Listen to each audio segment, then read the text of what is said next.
Varicose వ్యాధితో బాధపడుతున్నారంట. తక్కువ ఖర్చుతో ట్రీట్మెంట్ కావాలి అనుకుంటే ఎవిస్ హాస్పిటల్ని సంప్రదించండి. నమస్తే రమగారు. నమస్తే చే. ఏదైనా మంచి చందమామ కథ చెప్తారా? అబద్ధాల అక్క చెప్దాం. అబద్ధాల అక్క బాగుంది. నిజాల చెల్లెలు అనమాట. అదే కదా. పూర్వం అట మణిపురం రాజ్యానికి యువరాజు విజయుడు, మంత్రి కుమారుడు మహేంద్రుడు, వీళ్ళిద్దరూ మంచి ఫ్రెండ్స్ అట. అయితే వీళ్ళు ఏం చేశారు, ఒకరోజు వేటకు వచ్చారు. కుర్రాళ్ళు కాబట్టి మామూలు రాజుగారి వేటకు వస్తే ఏమంతో గుంపుతో బయలుదేరుతారు, పెద్ద సమూహం ఉంటారు కదా. ఇక ఈ మంది మార్బలాలు ఏం లేవు, వాళ్ళిద్దరే బయలుదేరారు, ఒకళ్ళకొకళ్ళు తోడు. అయితే ఈ వేట తమకంలో పడి వాళ్ళు చీకటి పడింది, తర్వాత ఏమో దారి తప్పిపోయారు, చూసుకోలేదు. ఇక తిరగ్గా నీళ్ళు ఎక్కడుంటాయి, నీటి ఇవక ఎక్కడుంది, వీటి వేటగాళ్ళు వెనకాల వస్తే ఒక్కొక్కడు చూస్తాడు, అక్కడ నీళ్లు ఉన్నాయి ఇక్కడ నీళ్లు ఉన్నాయి అని చెట్టెక్కి. వీళ్ళు ఉన్నదే లింగులు ఇటుకు ఇద్దరు. దాహం వేసేస్తోంది, ఆ నీళ్ళకి ప్రయత్నం ఎట్టా చేయాలో తెలియలే. ఇద్దరు కలిసే వెతుక్కుందాం, మళ్ళీ దారి తప్పితే ఇంటికి వెళ్ళలేమని ఇద్దరు కలిసి తిరగటం మొదలెట్టారు. అడవిని బడి తిరిగితే వాళ్ళకి ఒక పాడుపడిన దేవాలయం కనపడింది. పాతగా ఉంది, ఎవ్వరు లేరు అక్కడ. దగ్గరికి వెళ్తే వీళ్ళకి లోపల మనుషులున్న సందడి వినపడుతుంది. ఎవరో మనుషులు మాట్లాడుతున్నట్టు, గజ్జలు గాజులు వాటి గలగల. తలుపు కొట్టారు. తలుపు కొడితే తలుపు తీశారు. ఎవరో తీరా చూస్తే ఇద్దరు అమ్మాయిలు ఉన్నారు అక్కడ. చక్కగా అందంగా చిలకల్లా ఉన్నారు, వయసులో ఉన్న అమ్మాయిలు. పాత మాసిపోయిన బట్టలు వేసుకుని ఉన్నారు. ఆశ్చర్యపోయారు. ఎవరు ఏమిటి అని కనుక్కుంటే వీళ్ళు చెప్పారు, నేను రాజకుమారుని విజయుడిని, ఇతను మా మంత్రి గారి అబ్బాయి మహేంద్రుడు. అడవిలో దారి తెప్పాం, కాసిన మంచినీళ్ళు కావాలి అని అడిగేసరికల్లా సరే అమ్మాయిలు ఇద్దరు లోపలికి వెళ్ళారు. పెద్ద పెద్ద జడలు వాళ్ళు చక్కగా ఉన్నారు. లోపలికి వెళ్ళి కాసిన అడవి పళ్ళు ఏవో పట్టుకొచ్చారు, తేనె తెచ్చారు కొద్దిగా ఒక కప్పుతోటి, తర్వాత 2 చెంబులు మంచినీళ్ళు పట్టుకొచ్చారు, మట్టి పెడతలతోటి తెచ్చారు. వీళ్ళిద్దరూ మంచినీళ్ళు తాగి ఆ 2 పళ్ళు నోట్లో వేసుకుని తేనె కాస్త పుచ్చుకునేసరికి ఓపిక వచ్చింది. మధ్యాహ్నం నుంచి ఎండను బట్టి తిరుగుతున్నారు కదా. అయితే ఈ రాజకుమారుడు అడిగాడు, ఎవరు మీరు, ఇంత నిర్జనమైన అడవిలో ఎట్లా ఉన్నారు ఏమిటి అంటే, ఈ అక్క చెప్పింది, మేము రాజకుమార్తెలమేనండి. మరి ఒక రాక్షసి, ఒక ఆవిడ ఒక రాక్షసుడి కోసం పెళ్లి సంబంధాల కోసం వచ్చి మమ్మల్ని ఇద్దరిని ఎత్తుకుపోయింది, తీసుకొచ్చేసింది. మా నాన్న ఎంత బతిమలాడిన ఆవిడ వదలలేదు. మేమేమో తప్పించుకుని ఇందులోకి చేరిపోయాం, ఈ గుళ్ళోకి. గుడి కాబట్టి రాక్షసి రాదు. ఇంకా ఈ దారి ఎలా వెళ్ళాలో తెలీదు. మా నాన్నకి చచ్చే భయం రాక్షసి అంటే. ఆయన మా కోసం ఏ ప్రయత్నం చేయాలి, ఆయన ఊళ్ళో ఉండిపోయాడు. తప్పించుకుని అక్కడికి ఎలా వెళ్ళాలా అని ఆలోచిస్తూ మేము ఇక్కడే ఉండిపోయాం. ఏదో అందని కాయ కసరు తింటున్నాం, మేము తలుపులు వేసుకుని లోపల ఉంటున్నాం అని చెప్పింది. చెప్పేసరికల్లా ఈ మంత్రి కుమారుడికి, రాజకుమారుడికి విపరీతంగా నచ్చింది ఆ అమ్మాయి. ఆ మాట్లాడే పెద్ద పిల్లేమో కుసుమావతి పేరు, అక్కయ్య. పక్కన నిశ్శబ్దంగా వస్తువులు మాత్రమే అందిస్తూ బొమ్మలా నుంచున్నదేమో కమలాక్షి చెల్లెలు. బాగా ఆలోచించుకుని మంత్రి కుమారుడిని పక్కకి తీసుకెళ్ళాడు. ఏమో వీళ్ళు ఏదో రాజకుమార్తెలు అని చెప్తున్నారు, ఈ పిల్ల నాకు మహా నచ్చింది సుమి, తీసుకుపోయి పెళ్లి చేసుకుంటే ఎలా ఉంటుంది అని అడిగాడు. మంత్రి కుమారుడు అన్నాడు, నీతో మాట్లాడిన అమ్మాయిని నువ్వు చూసావు, మాట్లాడకుండా ఉన్న అమ్మాయిని నేను చూశాను, ఆ అమ్మాయి కూడా మహా బాగుంది, మరి ఆ పిల్లని నేను చేసుకుంటాను, అక్కా చెల్లిని చేసుకుందాం, మన ఇద్దరు మిత్రులం కదా, తీసుకుపోదాం పట్టన్నాడు. సరే ఇద్దరు మళ్ళీ వచ్చారు. మాట్లాడుకుని, అమ్మాయి మేమిద్దరం పెళ్లి చేసుకుంటాం, ఇక్కడ ఎందుకు, మాతో పాటు వచ్చేసేయండి, తర్వాత చూద్దాం మీ సంగతి, మీరు ఊరెళ్తాలు గీరెళ్తాలు ఆలోచిద్దాం అనేసరికల్లా ఈ పిల్లలిద్దరు సరేనని ఒప్పుకున్నారు. బట్టలు సర్దుకోవడానికి లేదా బట్టలు మార్చుకోవడానికి అక్కా చెల్లి ఇద్దరు లోపలికి వెళ్ళారు. లోపలికి వెళ్ళగానే కమలాక్షిని అడిగింది అక్కయ్యని, ఏమిటి అక్క అన్ని అబద్ధాలు ఆడేవు, రేపొద్దున మాట బయటపడితే ఎంత ప్రమాదం, ఇప్పుడు వాళ్ళు రమ్మంటే వాళ్ళ వెనకాలబడి వెళ్ళిపోయామంటే అమ్మాయమైపోతుందే అన్నది. అనేసరికల్లా కమలాక్షి అంది, కుసుమావతి చెప్పింది, నేనన్నీ ఆలోచించాను, అమ్మ కూడా మనని చక్కగా సెటిల్ చేయాలనుకుంటోంది, రాజకుమారుడు మంత్రి కుమారుడు మనకెక్కడ దొరుకుతారే, వాళ్ళంతటా వాళ్ళు వెతుక్కుంటూ వచ్చారు లోపలికి, సిరిడా మోకాలు అడ్డకు, అమ్మాయమైపోతుందని ఆలోచించద్దు అసలు, అమ్మ కూడా ఇదే కావాలి, ఎక్కడో చోట మంచి చోట మన పడేయటమే కదా కావాలి, శుభ్రంగా రాజప్రాసాదంలోనూ మంత్రిగారి భవనంలోనూ ఉంటాం మనం, అమ్మాయినా ఇదే కోరుకుంటుంది, మాట్లాడకుండా బయలుదేరిన బదు. ఇంతకీ ఏమిటి సంగతి, వీళ్ళేమి రాజకుమార్తెలు కాదు, ఈ దేవాలయం ఉన్న అడవికి బాగా ఎగువనున్న ఒక పల్లెటూరులో వాళ్ళు. ఆ పిల్లల తండ్రి ఒక ధనవంతుడి దగ్గర పెద్ద మొత్తంలో అప్పు తీసుకున్నాడు, వ్యాపారంలో పెట్టాడు, వ్యాపారం పోయింది, ఆయన అప్పు తీర్చలేకపోయాడు. ఆ ధనవంతుడు నీ పిల్లలిద్దరిని నాకు ఇచ్చి పెళ్లి చేయమని మొదలుపెట్టాడు. ఇద్దరు పిల్లలు అప్పటి కాలంలో ఉండేది, ఇద్దరిని ముగ్గురిని చేసుకునేవాళ్ళు. ఈ పిల్లల్ని ఇచ్చి పెళ్లి చేయలేక ఆయన 50 ఏళ్లవాడు, ఈ పిల్లలు 16, 18 ఏళ్ల పిల్లలు. తండ్రి గుండెపోటు వచ్చి ఆయన కాస్త మరణించాడు. తల్లి ఆ ధనవంతుడి నుంచి తప్పించుకోవటానికి ఇల్లు వాకిలి అక్కడే వదిలిపెడితే వాళ్ళ ఇల్లు జప్తయిపోతుంది, పోతే పోయింది. పిల్లల్ని మాత్రం లేవదీసుకుని ఆవిడ ఆ అడవులన్నీ దాటుకుంటూ ఈ అడవిలోకి వచ్చింది. ఇక్కడ ఈ పాడుపడిన దేవళం ఉండి ఎవ్వరూ మనుషులు లేకపోవడంతో లోపల నుయ్యి ఉంది. దేవళానికి గిన్నె దొన్నె పాత్ర సామాగ్రి ఉంటాయి. అవును. మరి ఈ సామాగ్రితోటి దొరికిందేదో వండుకుని పిల్లలిద్దరిని అక్కడ దాపెట్టుకుని ఉన్నది ఆవిడ. చెరుకో మూట బట్టల మూట తెచ్చుకుని అక్కడ ఉన్నారు వాళ్ళు. ఈవిడేం చేసింది, రోజు పిల్లలిద్దరిని ఇక్కడే ఉంచి ఆవిడ సమీపంలో ఉన్న ఊళ్ళకెళ్ళి ఏదైనా అడిగి తెచ్చుకుంటుంది. అక్కడి నుంచి తెచ్చుకుని బియ్యంతో ఒక వారం 10 రోజులు కాలక్షేపం చేస్తారు. ఆ కాలం ఏంటంటే ఎవరైనా అడిగితే ఓ గుప్పెడు బియ్యం పెట్టడమే అప్పటి పద్ధతి. కాయా కసరు అడవిలోనే ఉంటాయి. అట్లా కాలక్షేపం చేస్తున్నారు. ఈ పిల్లలిద్దరిని ఏమో కుసుమావతిని కమలాక్షిని ఇప్పుడు రాజకుమారుడు మంత్రి కుమారుడు రా రా రా అన్నారు. సరే ఇద్దరు బయలుదేరారు. ఈ చిన్న పిల్ల ఏం చేసింది, అమ్మకి తెలియకుండా అయిపోతుందని ఒక పాత ఓణి ఒకటి ఉంటే దాన్ని చింపి చిన్న చిన్న తుంపులు చేసి పెట్టుకుంది. ఇంత పీలికల్లాగా చేసింది. మంత్రి కుమారుడేమో గుర్రం ఎక్కింది కమలాక్షి, రాజకుమారుడి గుర్రం ఎక్కింది కుసుమావతి.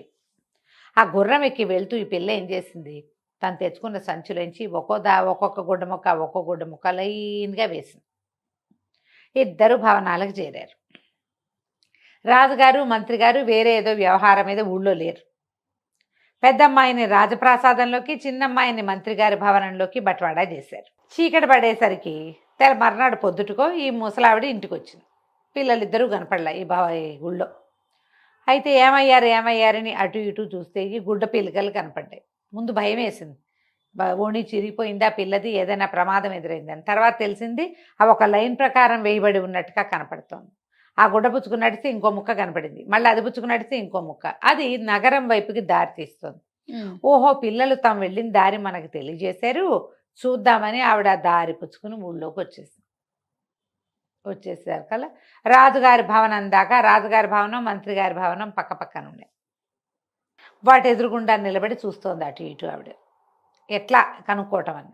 ఇంతలో ఏమైంది, ఈ రాజుగారి భవనంలో చేరి ఉన్న కుసుమావతి కిటికీలోంచి తల్లిని చూసింది. చూసి ఒక పని మనిషిని, ఒక సేవకురాలను పిలిచి ఆవిడని పంపించేసి ఇక్కడి నుంచి.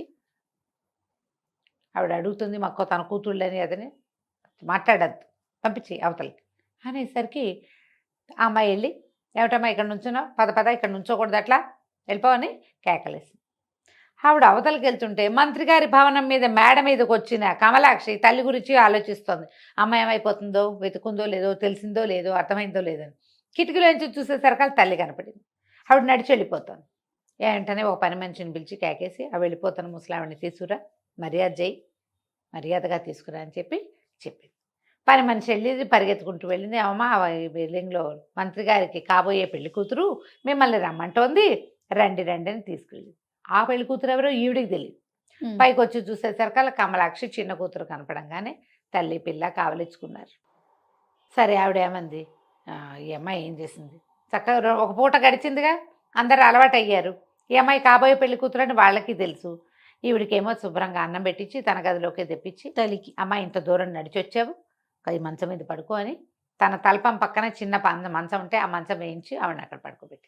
సాయంత్రానికి మంత్రి గారి కుమారుడు వచ్చాడు. గదిలోకి వచ్చాడు కానీ ఆ మంచం మీద పడుకున్న ఆవిడ పేరు ఎత్తల. అతను ఈ అమ్మాయి చెప్దామనుకుంది.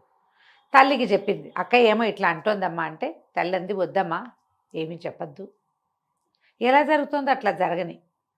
ఈ ఇద్దరు పిల్లలు మీ ఇద్దరిని వాళ్ళిద్దరు పెళ్లి చేసుకుంటే హాయిగా ఉండండి మీరైనా, నాదేముంది, నేను గుళ్ళోనే ఉంటా, ఏదో తెచ్చుకుని కాయకాసులు తింటాను, నేను ఉన్న నాళ్ళు ఉంటా, నాకంటే మీరు ఇంపార్టెంటు, నాకు ఏదైనా రేపొద్దున అయ్యిందనుకో మీకు దారి లేకుండా అయిపోతే అద్భుతమైన దారి దొరికింది, అక్క చెప్పిందే కరెక్ట్, అబద్ధాలు చెప్పినా కూడా అబద్ధమే చెప్పింది అయినా సరే అంటే సరే. ఆవిడేం చేసింది, పడుకుని నిద్రపోయింది. మంత్రి కుమారుడు వచ్చాడు, చూశాడు కానీ మాట్లాడలా, కామ్గా ఉండిపోయాడు. ఏమైంది, ఇప్పుడు ఇక్కడ రాజుగారు మంత్రి గారు లేరు, 4 రోజుల్లో వస్తారు. ఈ తల్లి ఇక్కడే ఉంది. ఇవి చెల్లెలు అడిగింది అక్కని, అమ్మ కూడా వచ్చింది ఏం చేద్దాము అంటే, అమ్మని పంపించేసి మనం పెళ్లి చేసేసుకుందాం అని చెప్పేసింది అక్క. బాధగానే ఉంది, కానీ ఏం చేస్తాం, చెల్లెలు అంత తేలిగ్గా బాధపట్టాలి అక్క, కొంచెం లోపల బాధపడతాం, పైకి తెమకట్లేదు అనమాట. ఇంతలో రాజుగారు మంత్రి గారు వచ్చారు. ఇప్పుడు ఇంకో కొత్త ఇష్యూ వచ్చింది. రాజుగారు ఏమంటాడు, వీళ్ళు రాజకుమార్తెలు అని చెప్పావు కదా, ఏ రాజకుమార్తెలో చెప్పమంటారు. ఆ అమ్మాయి ముందు ఏ రాజ్యం అని వీళ్ళు అడిగితే ఏం చెప్పింది, ఆ కుసుమావతి అబద్ధాలు చెప్పిన పెద్దమ్మాయి. ఎందుకండి ఆ రాజ్యం పేరు చెప్పినా, మా నాన్న పేరు చెప్పినా మాకు పరువు తక్కువ, మీకు పరువు తక్కువ, మా నాన్న పరువు పోతుంది నేను చెప్పనంటు. అది లేదుగా. ఈ రాజుగారు వచ్చాక రాజుగారు ఏమన్నాడు, ఇక పరువు పోయేదేముంది, మనం పెళ్లి చేసుకుంటున్నాం కదా, ఎట్లాగూ అమ్మాయిని రాజు పేరు రాజ్యం పేరు చెప్పమని, పిల్లలు అక్కడ పంపిద్దాం, తర్వాత మనం తరలి వెళ్ళి పెళ్లి చేసుకుందాం. ఆడపిల్లల్ని మన ఇంటికి తెచ్చుకు పెళ్లి చేసుకుంటే మర్యాద కాదు, వాళ్ళ ఇంటికి సగౌరవంగా 100 మంది సైనికుల్ని ఇచ్చి 4 పల్లకీలు ఇచ్చి పంపుదాం అనేసరికి మళ్ళీ వచ్చారు. మంత్రి రాజుగారు అబ్బాయి వచ్చి, మీ ఊరేమిటి, మీ నాన్నగారి పేరేమిటి, మా నాన్నగారు ఒప్పుకోవట్లేదు చెప్పాలన్నాడు. ఏమై బాగా ఆలోచించి, మా ఊరేమో మందారపురం, మా నాన్నగారి పేరు మనవాళ్ళుడు అని చెప్పేసింది. ఏదో పేరు చెప్పేసింది, మందారపురం అనేది సరే అయ్యింది. అక్కడ ఉంది అది, ఏదో ఊరే లేదు. తర్వాత మళ్ళీ మంత్రి గారి కుమారుడు కమలాక్షని చూడడానికి వచ్చాడు. వస్తే చెప్పాడు, మిమ్మల్ని అక్కడికి పంపిద్దాం అనుకుంటున్నాం, మీ ఊరు మరి మీ రాజ్యం ఏ వైపు ఉందో చెప్తావా అన్నాడు. అనగానే ఆ పిల్ల గబుక్కును గలవల ఏడ్చేసింది. మందారపురం లేదు, మనవాళ్ళు లేడు, మాది మేము అసలు రాజ కన్యలమే కాదండి, మా అక్క మమ్మల్ని క్షమించండి, మా అక్కయ్య అబద్ధం చెప్పింది, ఏ రాజ్యము లేదు, మేము పల్లెటూరు వాళ్ళం, చదువుకున్నాం అంతే, కాస్తనాలు ముక్కలు, గుళ్ళో రకరకాల పుస్తకాలు ఉంటే అవి కూడా చదువుకుని మంచి భాష పట్టుబడింది మాకు, అంతకాలంగా అక్కడే ఉన్నాము, మమ్మల్ని పంపించేసేయండి, మా దారిని మేము వెళ్ళిపోవచ్చు, కానీ దారి తప్పుతామని భయంగా ఉంది, గుడి దగ్గర దింపేసేయండి మమ్మల్ని అనేసరిగా నవ్వాడు మహేంద్రుడు పక్కపక్క. మీరు అబద్ధం చెప్పారని నాకు మొదటి రోజునే తెలుసు, కుమారుడు విపరీతమైన ప్రేమలో పడ్డాడు మీ అక్కయ్యతోటి, ఆ అమ్మాయి అబద్ధం చెప్తుంటే నీ మొహం చూసినప్పుడే నాకు తెలిసింది అది నీకు నచ్చలేదని. మీ అక్కయ్య చెప్పిన మందారపురము, ఈ మనవాళ్ళనే రాజు అసలు భూప్రపంచం మీదే లేరు, ఇక్కడికి 1000 యోజనాల దూరంలో అలాంటి ఊరే లేదు, మీరు రాజకుమార్తెలు కాదు అన్న మాట నేను చెప్పేదాకా మా రాజుగారి అబ్బాయికి అర్థం కాలేదు, అతనంత ప్రేమలో ఉన్నాడు, నాకు కూడా నువ్వంటే ఇష్టము ప్రేమ ఉన్నప్పటికీ నేను కొంచెం ఆలోచిస్తున్నా, అతను ఆలోచించట్లేదు, మీకు వచ్చిన భయం ఏం లేదు, మీరు రాజకుమార్తెలు కాదని మేము రాజుగారికి చెప్పేశాము, రాజకుమార్తె కాకపోతే పెళ్లి చేయరేమోనని ఈయన విజయుడు చాలా దిగులు పడ్డాడు. కానీ రాజుగారికి ఏం అభ్యంతరం లేదు. ఓహో, ఆయన కొడుకును ఓదార్చి, నీకు మామూలు పెళ్ళి అయినా సరే పర్వాలేదు, నీకు నచ్చటమే కావాలన్నారు, కాబట్టి మన పెళ్ళికి వచ్చిన ఢోకా ఏం లేదు, మీ అబద్ధాలు ఆడటం సరిగ్గా చేతకాని మీ అక్క, అసలు అబద్ధాలే ఆడలేని నువ్వు, ఇద్దరు మాతో పాటే ఉండొచ్చు హాయిగా అని చెప్పాడు. తర్వాత రాజుగారు వచ్చి ఈ ఆడపిల్లలిద్దరిని ఆశీర్వదించి చక్కగా అంగరంగ వైభవంగా రాజుగారి అబ్బాయికి కమల అమ్మాయిని, పెద్ద అమ్మాయిని కుసుమావతిని, చిన్న మంత్రి గారి అబ్బాయికి ఏమో కమలాక్షిని ఇచ్చి చక్కగా పెళ్లి చేశారు. వాళ్ళ అమ్మని కూడా ఇక ఊరు పంపల, ఆ దేవాలయానికి నువ్వు వెళ్ళక్కర్లేదు, హాయిగా మాతో ఉండమన్నారు. అయితే అడవిలో పురాతనంగా ఉన్న ఆ పెద్ద దేవాలయాన్ని మళ్ళీ వీళ్ళు ఏం చేశారంటే రాజుగారి అబ్బాయి మంత్రి గారి అబ్బాయి ఇద్దరు కలిసి చక్కగా బాగు చేసి పురాతనమైన మందిరాన్ని ఇక్కడి నుంచి రాజ్యం నుంచి చక్కగా రథం వేసుకుని అక్కడికి వెళ్ళేలాంటి ఏర్పాట్లు చేశారు. ఓకే, పురాతన దేవళం, దాన్ని వదిలిపెట్టుకోకూడదు, దానివల్లే మనకి పెళ్ళిళ్ళని మంచి భార్యలు దొరికారని ఆ దైవాన్ని కూడా చక్కగా ఆరాధించుకుంటూ సుఖంగా ఉన్నారు. కథ కంచికి మనం ఇంటికి. నమస్తే రమ్మగారు. నమస్తే.